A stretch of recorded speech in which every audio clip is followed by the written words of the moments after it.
Hello and welcome to the program. You're with Arise News in Nigeria's capital, Abuja. Ahead over the next hour, all of the global headlines you need to know about. This is The World, and I'm Folake Adesugba.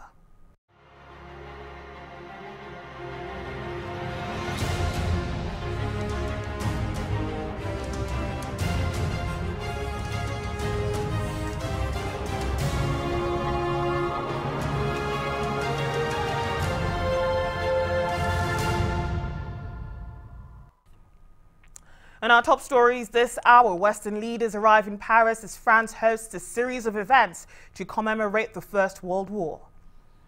And Turkey shares recordings related to the murder of the journalist and writer Jamal Khashoggi with the US, the UK, Saudi Arabia, Germany and France.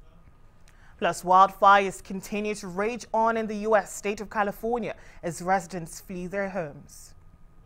And in sports, thousands march through Leicester to honor football club owner.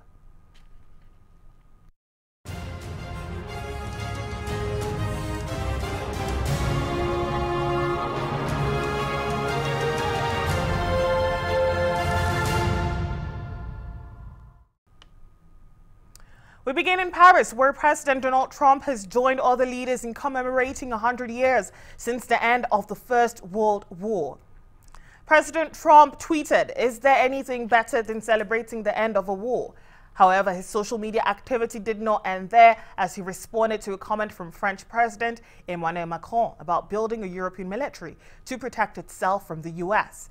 President Trump responded with another tweet saying, and I quote, "Europe should pay its fair share of NATO, which the US subsidizes." But there appeared to be unity when the two leaders met earlier. Getting along from the standpoint of fairness, and I want it to be fair. We want to help Europe, but it has to be fair. Right now, the burden sharing has been largely on the United States, as the President will say, and he understands that.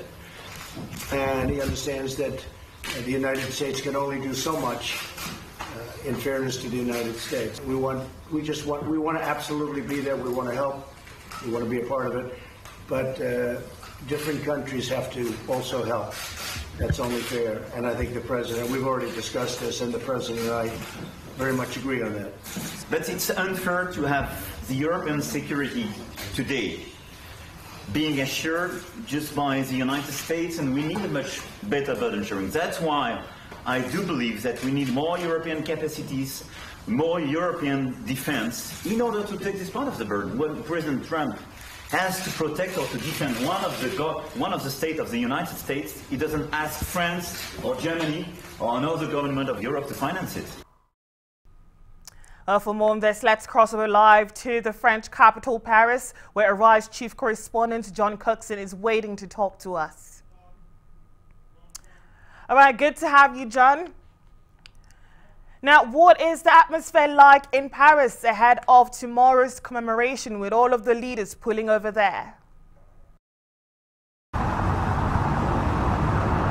Hey Folake, good to see you. Well, as you can see, there's a steady rain falling in Paris tonight. It's also quite windy, and the weather's probably going to be the same tomorrow for this memorable commemoration of the end of the First World War. A feeling in Paris tonight that we're unlikely to see anything on this scale ever again relating to that subject, and it also brings an end really to 4 years of commemorations relating to the First World War. Tonight, world leaders are dining with President Macron.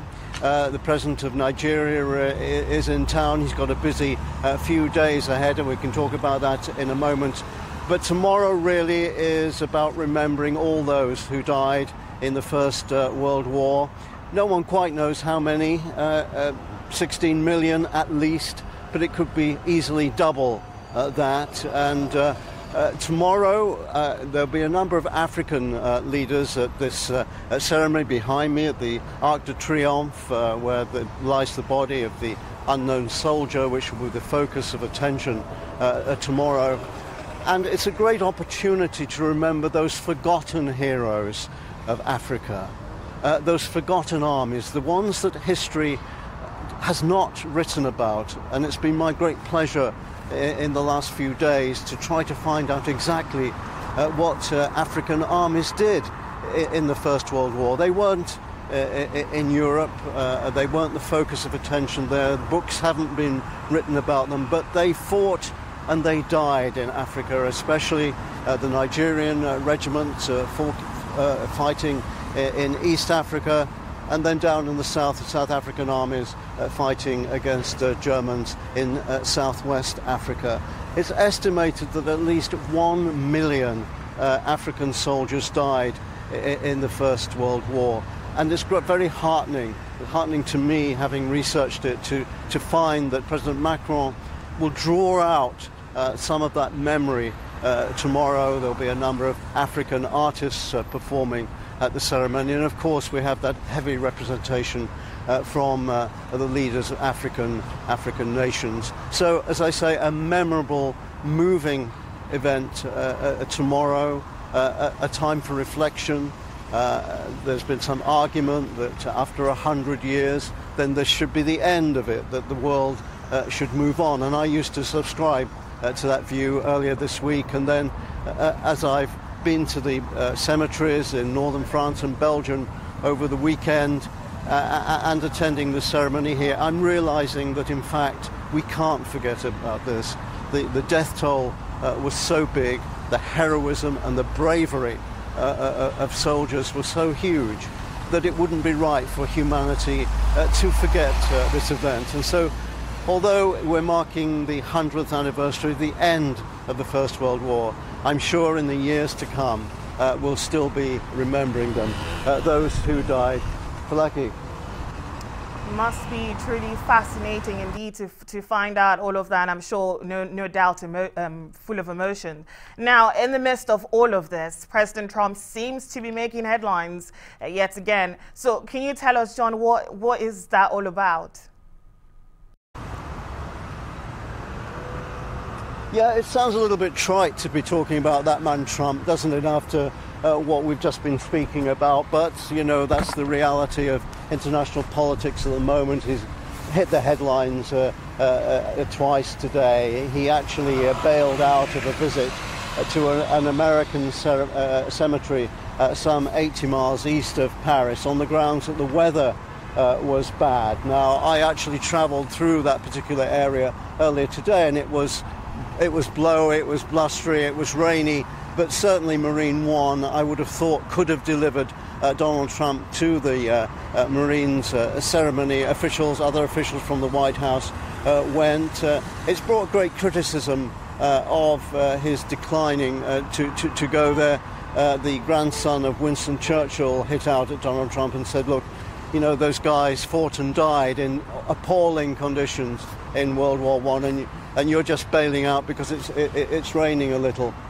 And then we heard from Trump meeting with President Macron today, apparently ending the rift that blew up when Trump criticized Macron for Macron's comments earlier in the week to a radio station that it was time for Europe to have an effective European army. And Macron said it was to defend France and Europe against attack from China, Russia, and even the United States. Well, that really upset Donald Trump, and he tweeted his disgust at that. Well, tonight it seems, as you saw in that cosy chat that we aired a short time ago, when there was an awkward moment, in fact, when Macron put his hand on Trump's knee, that it seems that they're all buddies again. So that's what Mr. Trump's been up to today. But President Trump mustn't be the story.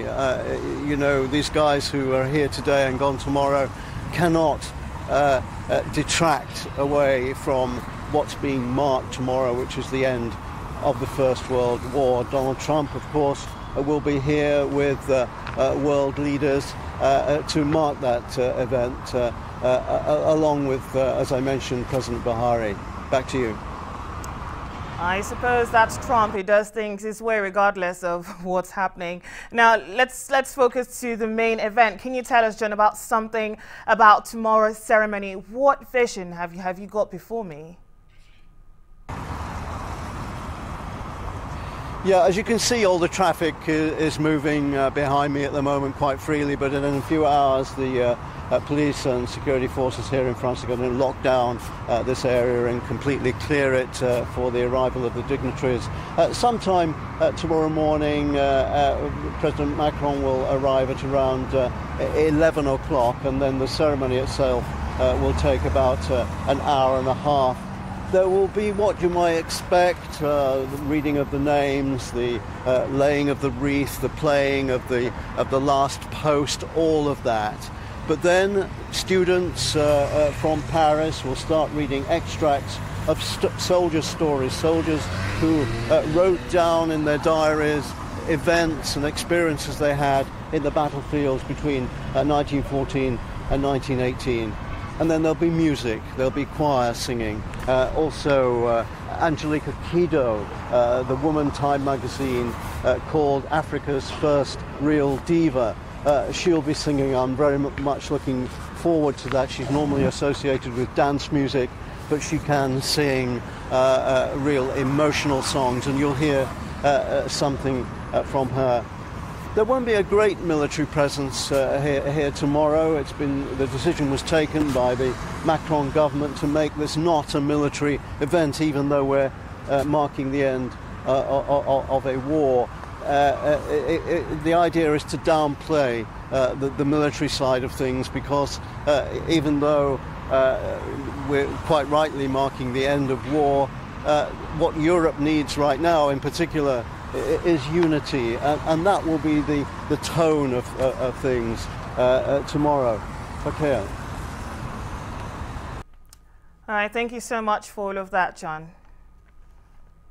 Well, that was our chief correspondent, John Cookson, live from Paris, the French capital, where world leaders are gathering for World War commemorations. You're watching The World, but there's plenty more still to come, so do stay with us. We'll be right back after this short break.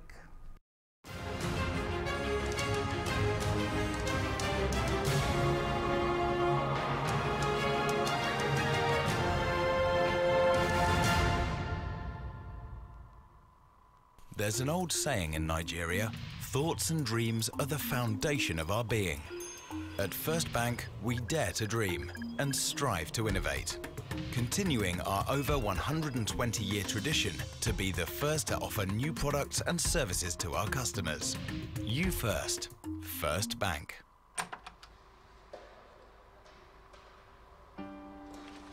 There is nothing as symbolic as a door. It shuts to protect you and opens to give you much more. Everyone wants to succeed,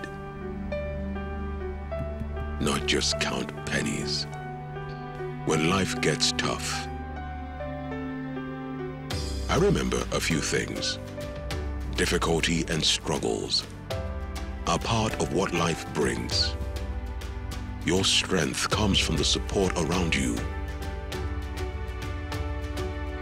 A true friend believes in what you do, there to hold your hand through any weather. I found my partner, and we walked through doors together. Diamond, your bank.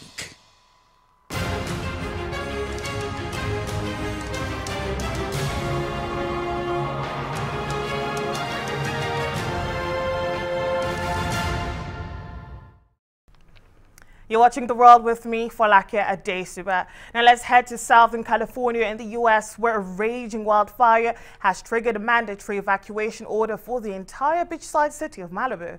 The fire broke out last week northwest of Los Angeles and roared southward, sweeping into the Santa Monica Mountains. Malibu has about 13,000 residents and lies along 21 miles of coast at the southern foot of the mountain range. The flames, driven by powerful winds, torched dozens of hillside homes in the city of Malibu, as well as houses in nearby Malibu Lake.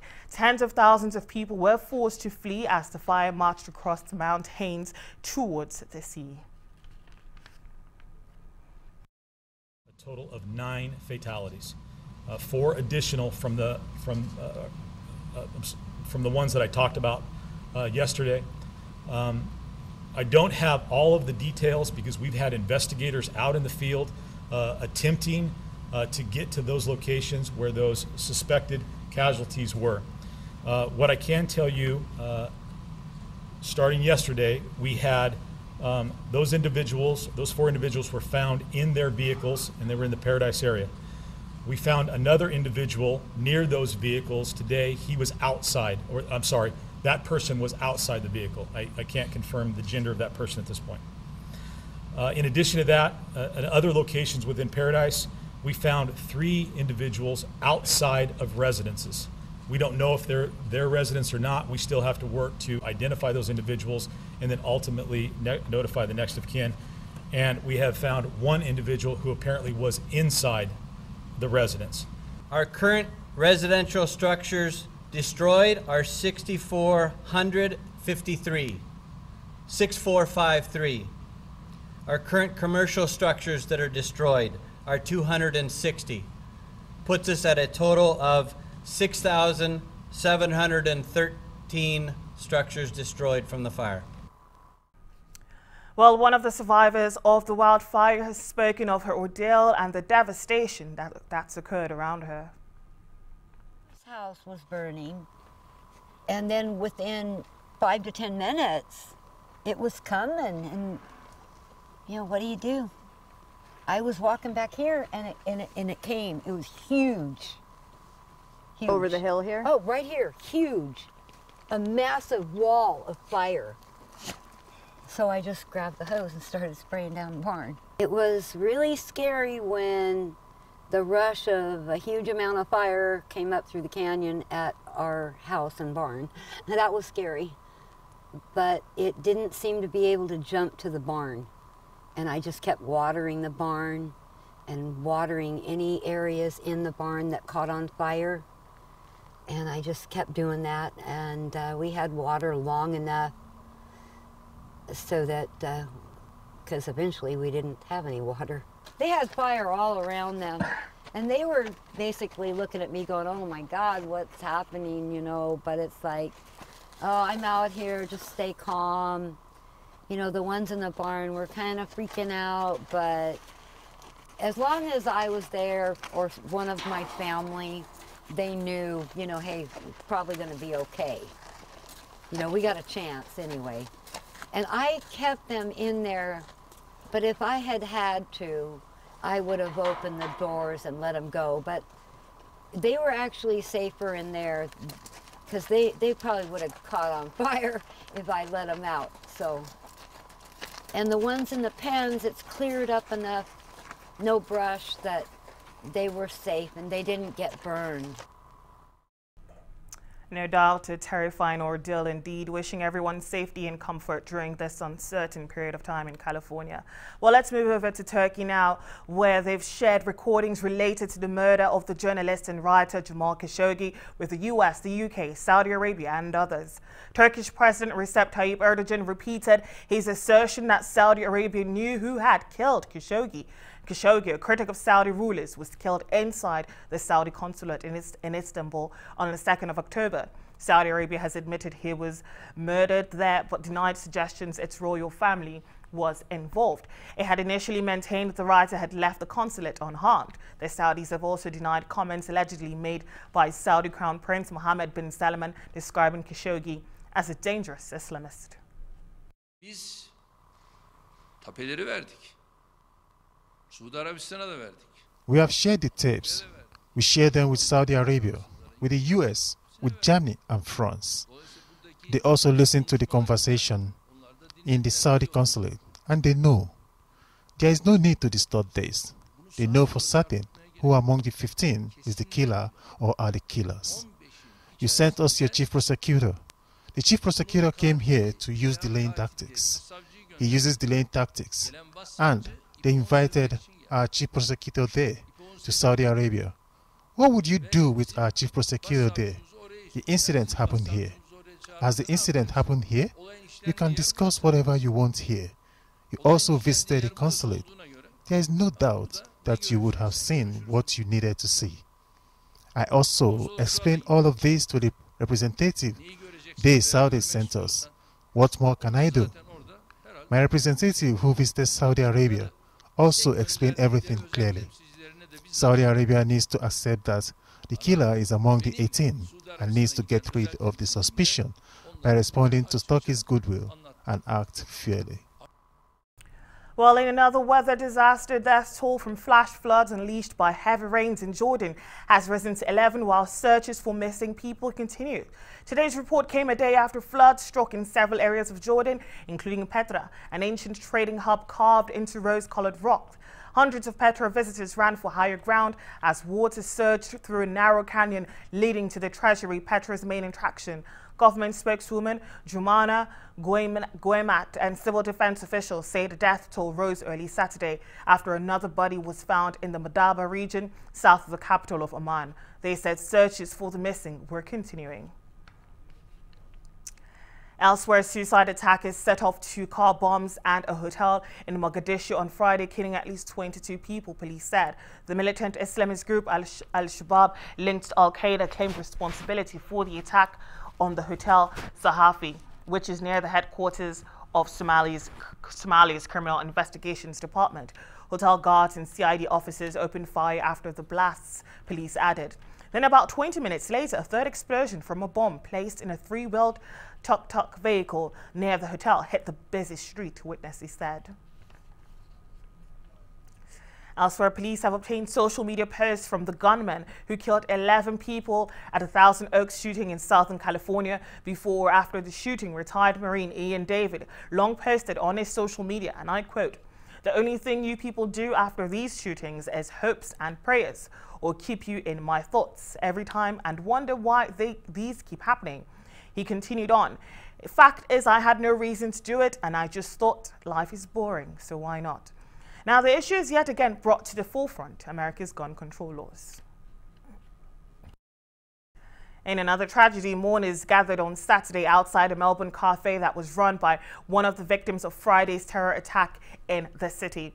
Local media identified Sisto Malaspina, 74, as the man who was killed when Hussein Khalif Shire Ali was 30 launched a stabbing attack in central Melbourne on Friday afternoon.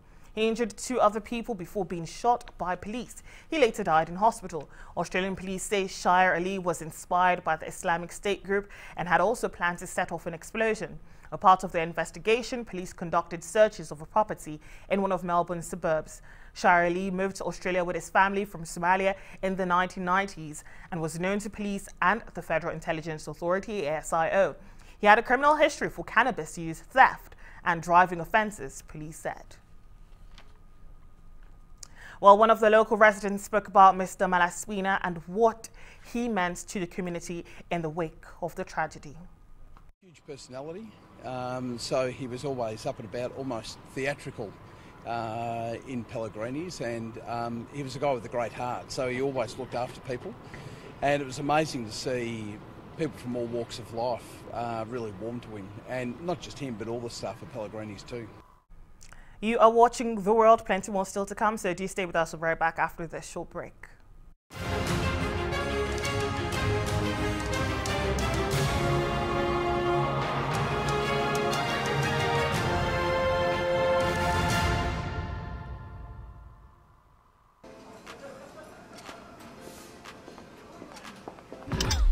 In a fast-paced world, you need the ability to make everything move at your own speed. Stay ahead and not miss anything.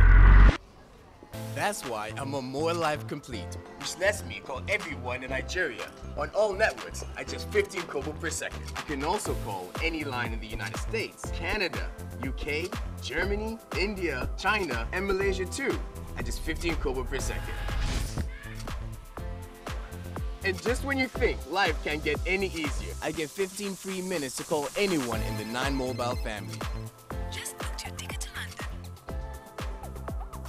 Before you think I've got to compete on More Life, I also get 15 minutes free browsing to catch up on sports updates and anything online. Now that's what I call the complete package.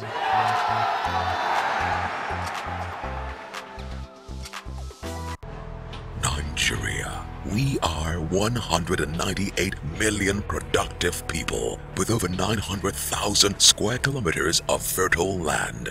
Nigeria's banking system has emerged strong and resilient from the 2016 crisis, which has enhanced our productivity in agribusiness and manufacturing. Come, invest in Nigeria's agribusiness, manufacturing, and value-added mining. Enjoy the Central Bank of Nigeria-led initiatives in funding interventions, stabilized exchange rate, friendly capital repatriation regime, and many more. The Central Bank of Nigeria's robust monetary policy and interventions under President Buhari's administration and positioned the economy to target and attain a GDP growth of 6% with a strong and growing external reserves. Come, invest in Nigeria.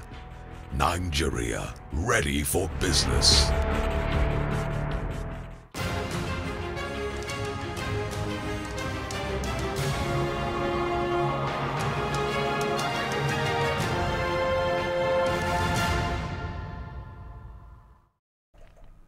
Welcome back to The World. I'm Folake Adesugba. And now the number of Cameroonians fleeing violence and seeking refuge in Nigeria has crossed the 30,000 mark, the UN High Commissioner for Refugees has said.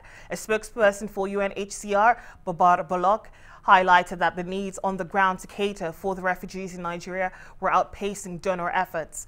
Balok said reports indicated that scores of people had been killed in English-speaking areas of Cameroon and thousands forced from their homes, including many who sought refuge in Nigeria.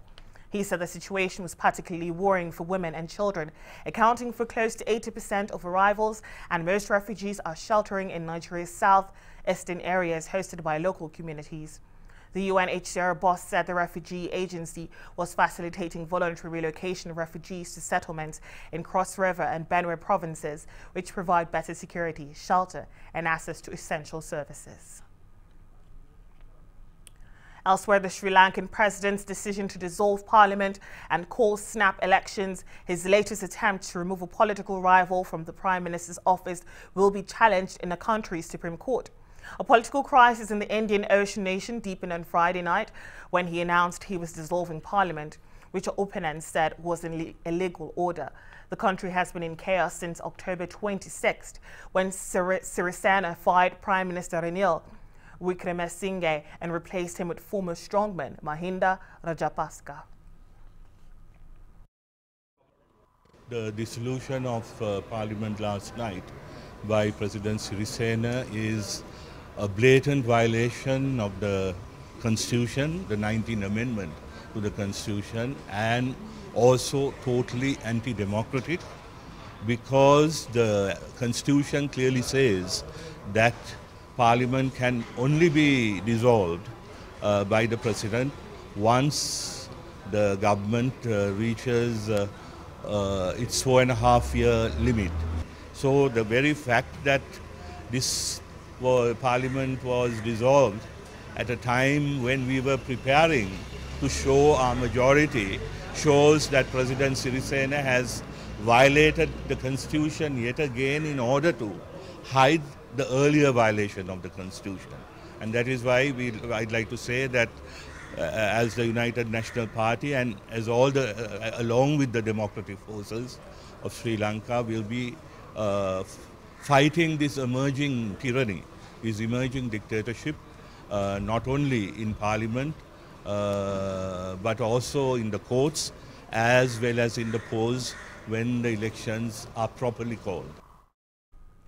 Elsewhere, almost 4,000 Central American migrants left the Jesus Martinez Stadium in southern Mexico City early on Saturday for the longest and most dangerous leg of a trek to the U.S. border. Now, the bulk of the caravan, which has drawn fire from U.S. President Donald Trump, will follow the roughly 900 migrants who left Mexico City. For many, it will be the first time they have ever been in a metro system, and they have little knowledge of the capital or the 1,740 miles, that's 2,800-kilometer route to Tijuana that lies ahead of them. Drug cartels and gangs operate in many parts of northern Mexico. About 85% of the migrants are from Honduras, while others are from the Central American countries of Guatemala, El Salvador, and Nicaragua. Meanwhile, Facebook has rejected a Singapore government request to remove a post of an online article that the government said was false and malicious, prompting its law ministry to say the case illustrated the need to introduce legislation to stop fake news. Singapore's central bank said on Friday it had filed a police report against an online article by an Australian-based independent blogger about Singapore banks and Malaysia's scandal-linked 1MDB state fund. Web access to Singapore to the website of the Straits Times Review has been blocked by internet service providers as directed by Singapore's telecom and media regulator, IMDA, which said it had determined the website carried prohibited content. And the current Ebola outbreak in the Democratic Republic of Congo is the most severe in the country's history, with 319 confirmed and probable cases, according to the health ministry. The hemorrhagic fever is believed to have killed 198 people in North Kivu and Ituri provinces, where attacks by armed groups and community resistance to health officials have complicated the response. Congo has suffered 10 Ebola outbreaks since the virus was discovered near the eponymous Ebola River in 1976. The current epidemic is the worst in the history of DRC, Jessica Elunga, a spokeswoman for the ministry, told Reuters. Well, time for a short break now, but there's still plenty more to come, so please do stay with us.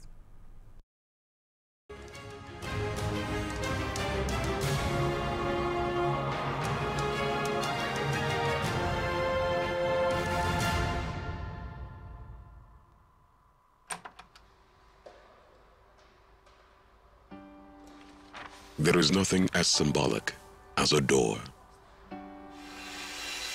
It shuts to protect you and opens to give you much more. Everyone wants to succeed,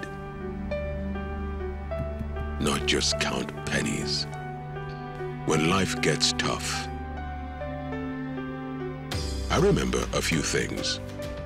Difficulty and struggles are part of what life brings.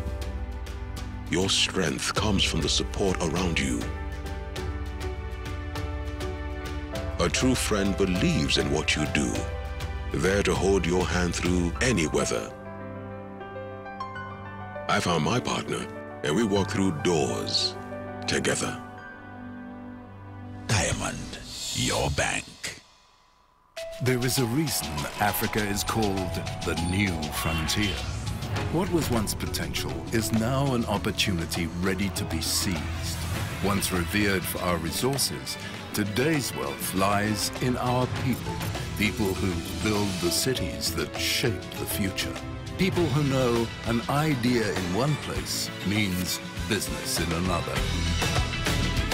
A generation for whom technology means there are no borders, no boundaries. We are the new lions in a brave new world, kings of the urban jungle. And there's a bank that puts the world in our pocket and the future in our hands. UBA, Africa's global bank. Thinking of banking in Africa? Think Zenith. In today's fast-moving, fast-changing world, you need a financial partner that understands your unique expectations. A bank with presence in major financial centers across the world, with the enabling platform to facilitate seamlessly, whenever, wherever, however. A bank with best-in-class financial solutions from a superb combination of technology and human touch for easy, fast and secure banking that creates real value. Turning dreams into reality is now in your hands. People, technology, service. Zenith Bank, in your best interest.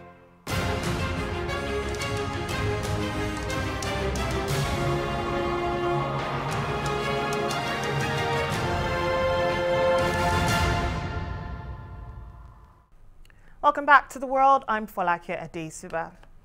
Now, in business, an African high-tech player, Mara, has announced the production of their newest product, the Mara phone, the first made in Africa. The full-scale smartphone will soon be manufactured in plants across Africa. The Mara phone, a first of its kind in the history of Africa, will produce high-quality and affordable smartphones to primarily serve the population of Africa and also with the aim to export to other continents such as Europe. While global manufacture of phone is on the rise and expected to hit 1 billion in the next few years, none of them are produced on the continent. Through its investments, Mara Corporation now employs over 14,000 people across 26 African countries in sectors spanning technology, financial services, and energy. Mara's key focus is to do good and do well at the same time. Nigeria officials are expected to go on a London roadshow organized by CITI and Standard Chartered next week ahead of a planned $2.8 billion Eurobond sale this month. The event, scheduled for November 12th, will be attended by the Nigeria Finance Minister, Zainab Ahmed. Nigeria's Senate approved the Eurobond issue last month, but advised the government to put firm measures in place to limit foreign borrowing. Transportation of people and goods across the length and breadth of Nigeria has been at the center of the governance question for a long time. Government's efforts in this direction have been adjudged to be of little or no impact, but private sector players appear to be doing everything to fill the gap in the area of infrastructure development. Well, Arise News correspondent Charles Ohaku reports is on one of those private initiatives. This project, as the saying goes, is still in the pipelines, but not too far away from becoming a reality. It is about the capacity to cover a lot of territory in double quick time, conveying many more people and much more cargo. According to the technical partners, this is a futuristic concept of rail transport brought forward and powered by Russian science. We are looking to a new innovation in transport system, a new mobility in transport system without polluting the air, zero accident rates. A technology that was created by a Russian engineer, Dr. Anatoly Yunitsky, in 1978. And during this period, 2014, we have a series of development stages. So we started the stages of development in 2014 and broken down to 15 stages. We are right now on the 12th stage of development and we are ready for the commercial market. It requires the buy-in of all stakeholders in Nigeria, given the importance of transportation in the national scheme of things, says this man. Government, he says, must show more commitment in providing the necessary incentives. And government has the right framework already on ground. I think we should be looking like incentives. Government should try to create incentives so that companies like this will be encouraged to put in more billions of dollars into our economy, and they can also woo other companies to come in. The success of this will determine on how other scientific advancement owned by companies will come into our communities and our society. I think incentive will go a long way. You and I know that corruption is a big cankerworm that have eaten deep into the fabric of our development. And if our private sector is bringing in their investment, it is very right that government should put in the right framework for incentive to guarantee their investment and, of course, encourage them to plow in this money, that government also will be able to gain from it through taxation. The push and shove that goes with access to basic transport in Nigeria is a picture that private initiatives like this one say they are trying to change. Question remains, would they be able to do that independently? Charles Ohaku, Arise News, Lagos, Nigeria. A U.S. judge in Montana has blocked construction of the Keystone XL pipeline designed to carry heavy crude oil from Canada to the United States, drawing praise from environmental groups and a rebuke from President Donald Trump. TransCanada said in a statement it remains committed to building the $8 billion, 1,180-mile pipeline, but it has also said it is seeking partners and has not taken a final investment decision.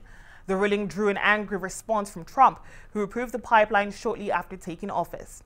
The ruling drew an angry response from Trump, who approved the pipeline shortly after taking office.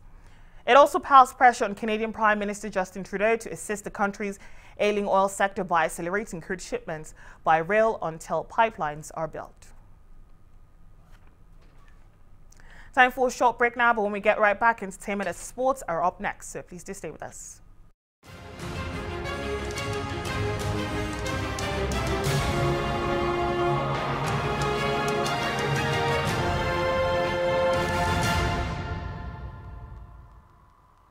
There's an old saying in Nigeria, thoughts and dreams are the foundation of our being.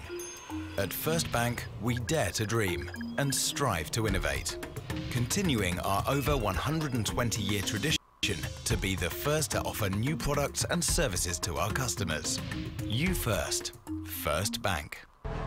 Nigeria. We are 198 million productive people with over 900,000 square kilometers of fertile land. Nigeria's banking system has emerged strong and resilient from the 2016 crisis, which has enhanced our productivity in agribusiness and manufacturing. Come, invest in Nigeria's agribusiness, manufacturing, and value-added mining. Enjoy the Central Bank of Nigeria-led initiatives in funding interventions, stabilized exchange rate, friendly capital repatriation regime, and many more. The Central Bank of Nigeria's robust monetary policy and interventions under President Buhari's administration and positioned the economy to target and attain a GDP growth of 6% with a strong and growing external reserves. Come, invest in Nigeria. Nigeria, ready for business. Thinking of banking in Africa? Think Zenith. In today's fast-moving, fast-changing world, you need a financial partner that understands your unique expectations. A bank with presence in major financial centers across the world, with the enabling platform to facilitate seamlessly whenever, wherever, however. A bank with best-in-class financial solutions from a superb combination of technology and human touch. For easy, fast, and secure banking that creates real value. Turning dreams into reality is now in your hands. People, technology, service. Zenith Bank, in your best interest.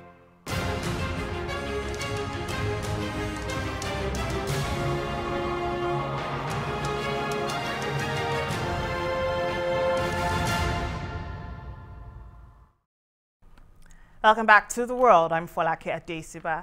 And now in entertainment, a fast-moving wildfire in Southern California has forced numerous celebrities to join the thousands fleeing flames that have claimed homes and prompted the total evacuation of the celebrity enclave Malibu. Kim Kardashian West, Scott Baio, Rainn Wilson, and Guillermo del Toro are among numerous celebrities forced to evacuate their homes, in some cases hurriedly trying to arrange transport for their horses. Some like Del Toro and Caitlyn Jenner did not know the fate of their homes. But the wind-driven wildfire has destroyed the home of Doctor Strange director Scott Derrickson and the historic Paramount Ranch where shows like HBO's Westworld and Dr. Quinn, Medicine Woman were filmed. Kardashian West posted a video on Instagram of an area on fire with a message, "Pray for Calabasas." She said she landed back home, spent 1 hour packing, and evacuated shortly afterwards. Derrickson said he is safe despite losing his home. Meanwhile, Sarah Silverman is set to star on the Hollywood Walk of Fame on Friday with her trademark dark humor, joking about her dead mother and anti-Semitism. Silverman's star is the 2,649th on the Walk of Fame, and it's just across from Mr. Rogers, the children's show host Silverman called her #1 hero. Silverman's Wreck-It Ralph co-star John Reilly and former boyfriend Jimmy Kimmel showed up to support the actress and comedian. Kimmel noted that he didn't get much mention in Silverman's memoir. I'm so grateful for receiving this thing, a star on the Hollywood Walk of Fame. Holy shit. As Jimmy said, my dad and my stepmom were unable to come for health reasons, and it's killing them. And if everyone could just say, "Hi, Schleppy, hi, Janice, we wish you were here." Ready? Hi, Schleppy, hi, Janice, we wish you were here. All right, okay. And it kills me that the one person who would just die at seeing all of this must have known it was going to happen, because she did die, my mom, 3 years ago, Beth Ann O'Hara. I think maybe she's watching. She said to look for her in nature, and there are a bunch of palm trees here. So, oh my God, Mom, can you believe it? I can't believe it. I'm next to my #1 hero, Mr. Rogers, who taught me that That's enough. Don't spoil him. He taught me that I'm the only one in the whole world qualified to be me, and that I deserve love just only the way I am.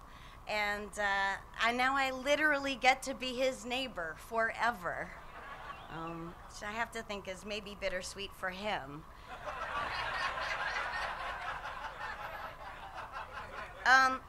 You know, in a scary time when anti-Semitic crime is up 57% since 2016, it's not lost on me how lucky I am to be given a star and not have to sew it on my clothes.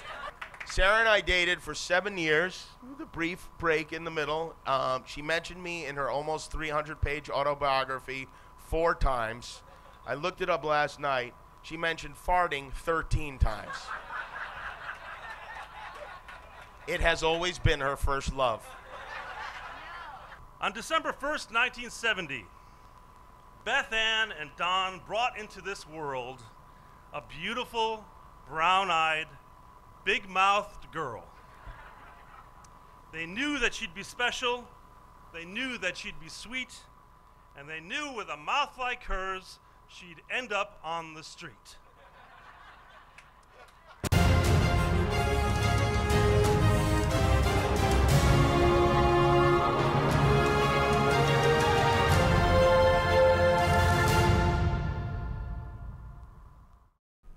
All right, let's talk sports now. Leicester and Burnley played out a goalless draw in the first home game since Vichai Srivadhana Prabha's death on a difficult and emotional day at the King Power. Thousands of Leicester City fans marched pre-match on Saturday to honour former owner Srivadhana Prabha and 4 others who were killed when their helicopter crashed following Leicester's previous home match against West Ham. A 2-minute silence was held among other tributes before kick-off, where Vichai's son Ayawat Srivadhana Prabha laid a wreath in front of a full house at the King Power. We held commemorative scarves with the words "Forever" in our hearts. On the pitch, Leicester created ample opportunities in the first half as Jamie Vardy had an effort cleared off the line and Richard Gizar hit the crossbar. However, they ran out of steam on an emotionally sapping week for all concerned with the club. Meanwhile, Sol Bamba's dramatic 90-minute strike gave Cardiff a vital 2-1 win over 10-man Brighton in the Premier League on Saturday, after Bamba himself and Callum Patterson had both hit the woodwork in a goal-mouth scramble. The defender slammed the second rebound into the roof of the net to hand Cardiff a valuable 3 points. Lewis Dunk's header had earlier put Brighton ahead. In the 6th minute, Patterson replied for Cardiff with another close-range header in the 28th minute before Brighton were reduced to 10 men as Dale Stephens saw red for rash challenge on Greg Cunningham.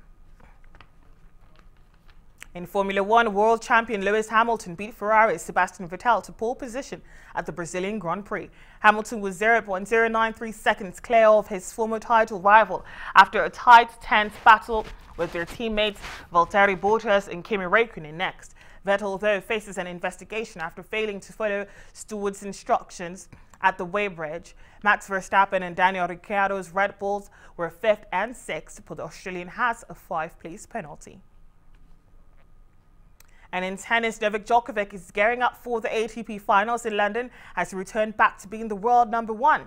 The 31-year-old, who claimed the Wimbledon and US Open titles this year, spoke more about his career so far.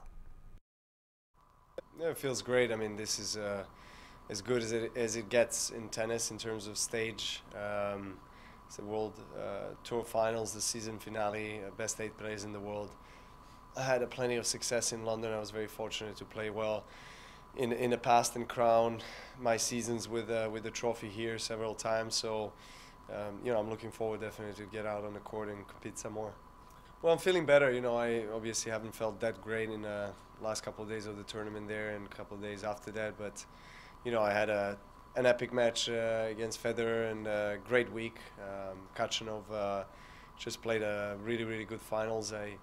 I wasn't feeling at my best in the finals, but you know, nevertheless, I'm very proud of the week, and you know, managed to secure the #1 of the world as well, which obviously adds something more special to the season so far, and I'm ready for London. Well, the journey of the last 8 to 10 months was quite extraordinary. I had earlier this year in February surgery that took the recovery post-surgery took quite some time for me to really reinvent myself on the court, kind of reach the level desired of tennis. More than I thought it will take, but at the same time I'm grateful now, kind of looking back, because I had to go through that process. I had to really understand the highs and lows of experiencing the injury, and obviously the beginning of the grass court season was phenomenal for me. That's where I feel like I started to play my best, and ever since then I've played on a highest level, haven't dropped too much, and I'm looking forward to try to end the season in the best possible way, and then go to the much deserved and anticipated rest. Well, I mean, obviously making history of the sport that I truly love is always an inspiration and motivation. So I'll try to reach that, but at the same time, I don't want to be disrespectful to the other players by talking only about myself being favorite or winning title. I think we have to take one match at a time. It's at the time it's a unique format of round robin, 2 groups, 4 players, best 8 players in the world. I've been here and many times in this kind of position in this arena, so I like the conditions, I like the surface, so hopefully I can start off the tournament well and see where it takes me.